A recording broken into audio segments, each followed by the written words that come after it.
시청자 여러분 안녕하십니까? VOA 뉴스투데이 시작합니다.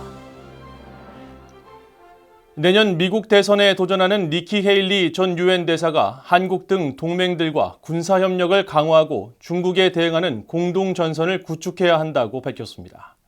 또 우크라이나 전쟁 승리는 북한에도 메시지를 보낼 기회라면서 우크라이나에 대한 전폭적인 지원을 강조했습니다. 첫 소식 조은정 기자가 보도합니다.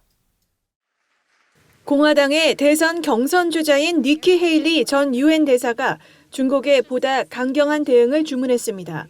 헤일리 전 대사는 27일 워싱턴의 민간 연구기관인 미국 기업연구소 대담에서 중국은 단순한 경쟁 국가가 아닌 적국이며 제2차 세계대전 이래 미국이 직면한 가장 위험한 외부 위협이라고 밝혔습니다. 그러면서 대중국 정책을 근본적으로 바꿔야 한다고 강조했습니다. 헤일리 전 대사는 중국의 군 현대화와 군사력이 빠른 속도로 강화되고 있다며 미국도 군사력을 증강해야 한다고 밝혔습니다. The Chinese Navy is especially concerning. Less than 10 years ago, it was about the same size as ours. Today, it has the largest fleet in the world, with 340 ships and plans to hit 400 in the next 2 years. We don't have plans to hit 350 ships in the next 2 decades. 헤일리 대사는 강경한 대중국 정책을 펼쳐야 한다면서 중국의 미국 대학에 대한 투자를 막고 미국에 대한 로비를 금지하며 첨단 기술의 중국 유입을 차단해야 한다고 밝혔습니다. 특히 대통령으로 당선되면 마약류 진통제인 펜타닐 미국 유입이 근절될 때까지 중국과 무역을 중단할 것이라고 밝혔습니다. 헤일리 전 대사는 한국을 비롯한 동맹국들과 군사협력도 강화해야 한다고 밝혔습니다. 일본, 한국, 호주와 군사적 유대를 강화하고 인도, 필리핀과도 더 강한 연대를 구축해야 한다고 주문했습니다. We must also rally nations to our side. We should deepen our military ties with Japan, South Korea, and Australia, and forge stronger bonds with India and the Philippines. And we must finally get Europe to recognize that China threatens it as much as it does us. 헤일리 전 대사는 우크라이나가 전쟁에서 확실히 승리할 수 있도록 미국이 동맹과 함께 협력해 무기와 장비를 지원해야 한다고 밝혔습니다. 북한에 중요한 신호를 보낼 수 있다는 것입니다. Make no mistake, a win for Russia is a win for China. But if Ukraine wins, it sends a message to China about Taiwan, it sends a message to North Korea about testing ballistic missiles, it sends a message to Iran about building a bomb. 이어 러시아 용병 바그너 그룹의 무장 반란 사태 이후 푸틴 대통령이 무적이 아니라는 사실을 러시아인들과 러시아 동맹들이 깨닫게 됐다고 밝혔습니다. VOA 뉴스 조은정입니다. 내년에도 북한 정부에 대한 미국 정부의 지원을 금지하고 관련 예산은 대북 방송과 인권 증진 활동에만 허용하는 것을 골자로 하는 미국 하원의 2024 회기연도 국무 예산안이 공개됐습니다. 미국 하원 세출위원회는 27일 산하 국무 담당 소위원회에서 최근 의결된 총 525억 달러 규모의 국무 예산안을 공개했으며 이는 전 회기연도보다 72억 달러 줄고 조 바이든 대통령이 요청한 수준보다 164억 달러 낮습니다. 국무 예산안은 북한과 관련해 전 회기연도와 마찬가지로 대북 방송과 인권 증진 활동에만 예산이 지출되도록 했고 대북 방송은 전 회기연도 수준 이상으로 유지하도록 했습니다. 국무 예산안에 따르면 미국 정부의 직접적인 재정 지원이 금지된 나라는 북한과 이란, 시리아, 쿠바 등 4개국인데 북한 정부의 사이버 공격 역량을 지원하는 해외 정부에 대한 원조를 제한하는 조항도 포함됐습니다. 북한이 다양한 미사일 시험을 통해 작전 능력 향상에 주력하고 있으며 28개 이상의 현대식 고체연료 미사일 포대를 보유할 것으로 스위스 정보당국이 평가했습니다. 스위스 연방정보국은 26일 발표한 2023 정세 보고서에서 북한은 28개 이상의 현대식 고체연료 미사일 포대를 보유할 수 있을 것으로 보인다면서 이는 러시아와 비교해 3분의 1에 해당하는 규모라고 밝혔습니다. 또 북한은 가능한 한 많은 실전 경험을 제공하기 위해 군부대의 미사일 시스템 취급과 운용에 대한 집중적인 훈련을 하고 있다면서 올해 핵실험을 재개할 가능성도 높다고 평가했습니다. 이어 북한이 2019년 이후 지금까지 전례 없는 횟수의 미사일 시험을 하고 적용 범위를 확대하고 있다며 이 모든 시험의 핵심은 개발이나 정치적 동기에 의한 상징성보다는 작전 능력에 관한 것이라고 지적했습니다. 미국 공화당 하원 의원들이 한국전쟁 발발 73주년을 맞아 열린 북한의 대규모 반미 집회를 비판하고 북한의 공세에 대한 바이든 행정부의 강력한 대응을 촉구했습니다. 한국전쟁에 참전했던 국가들은 자국군의 희생을 기념하면서 최근 북한의 도발을 비판했습니다. 이조은 기자가 보도합니다. 북한은 한국전쟁 발발 73주년을 맞은 25일 대규모 반미 집회를 열고 미국을 비난하며 핵전쟁을 할 수 있다고 위협했습니다.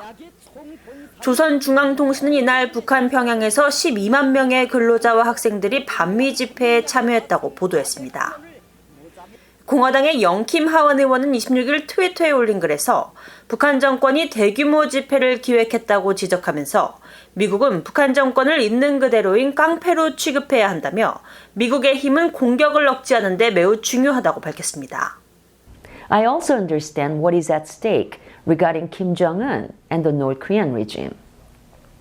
That is why I have consistently opposed an end the war declaration until we ensure full, verifiable, and irreversible denuclearization of North Korea. 공화당의 닉 라로타 하원 의원도 이날 트위터를 통해 북한의 위협을 지적했습니다. 라로타 의원은 북한의 핵야망과 탄도미사일 프로그램, 인권 유린, 그리고 불안정한 지도력은 국제사회의 위협이라고 밝혔습니다. 그러면서 미국은 영내의 안정과 세계 안보에 대한 이런 위협을 해결하는 데 있어서 방심하지 않고 지속 경계하며 단결해야 한다고 밝혔습니다. 공화당의 리사 맥클린 하원 의원은 북한의 공세에 대한 바이든 행정부의 강력한 대응을 촉구했습니다. 맥클린 의원은 이날 트위터에 올린 글에서 북한은 미국을 전멸시키기 위해 집회를 기획했다며 바이든 행정부는 이런 노골적인 위협에 대해 수수방관하고 있다고 밝혔습니다. 북한의 집회와 관련해 미국 국무부 대변인은 이날 VOA에 영내 긴장을 고조시키는 것은 북한의 도발이라며 북한의 주장을 일축하고 미국은 북한에 대한 적대적인 의도를 갖고 있지 않다는 점을 재확인했습니다. 이런 가운데 한국전쟁 발발 73주년을 맞은 참전 국가들은 자국군의 희생을 기념했습니다.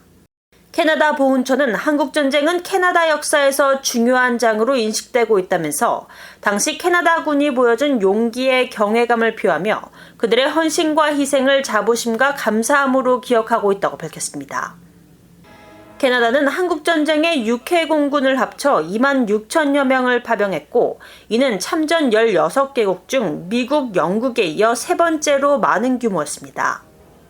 벨기에 외무부도 한국전쟁 발발 후 한반도의 평화 재건을 위해 노력한 유엔군 참전국들의 희생에 감사한다고 밝혔습니다. 그중에는 3,000명이 넘는 벨기에 군이 있었고 이 중 100명 이상이 목숨을 잃었다며 평화와 정의의 원칙에 대한 그들의 용기와 헌신에 경의를 표하고 최근 북한의 도발을 비판했습니다. VOA 뉴스 이조은입니다. 북한이 핵전쟁 발발 임계점에 다가서고 있다고 주장한 데 대해 미국 국방부는 확장 억제력을 포함한 동맹국과의 협력에 초점을 맞추고 있다고 밝혔습니다.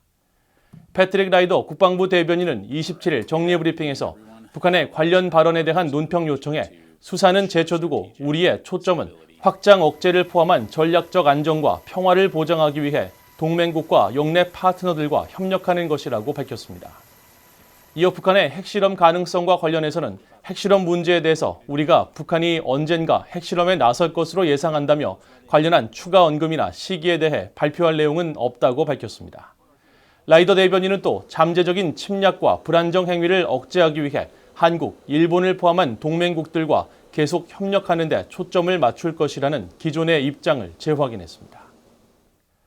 북한이 한반도 긴장 고조의 책임을 미국에 돌리면서 핵무력 강화 정책을 지속하겠다고 밝힌 데 대해 유럽연합 EU가 북한은 도발을 중단하고 유엔 결의를 준수할 것을 촉구했습니다. EU 대변인은 27일 VOA의 논평 요청에 우리는 북한이 불안정을 초래하는 행동을 중단하고 미국과 한국이 표명한 대화 제의에 건설적으로 호응할 것을 촉구한다고 밝혔습니다. 이어 북한은 완전하고 검증 가능하며 되돌릴 수 없는 방식으로 대량 살상 무기와 탄도미사일 모든 관련 프로그램을 폐기해야 한다는 유엔 안보리 결의에 따른 의무를 준수하기 위해 구체적인 행동에 나서야 한다고 강조했습니다. 북한이 내년에 프랑스 파리에서 열리는 하계 올림픽에 초청될 것이라고 국제올림픽위원회 IOC가 밝혔습니다. IOC 대변인실은 27일 최근 북한이 파리올림픽 참가 가능성을 시사한 데 대한 VOA의 서면 질의에 북한 국가올림픽위원회는 자격을 갖춘 다른 모든 국가올림픽위원회와 마찬가지로 2024년 파리올림픽에 초청받게 된다고 밝혔습니다. 다만 북한 당국이 파리올림픽 참가를 위해 IOC나 파리올림픽 조직위원회 측에 문의를 하거나 접촉해온 사실이 있느냐는 질문에는 답변을 하지 않았습니다.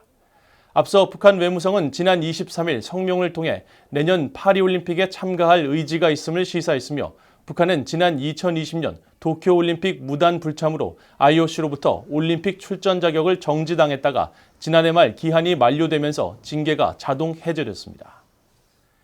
이상으로 VOA 뉴스투데이를 모두 마칩니다. 시청해주신 여러분 고맙습니다.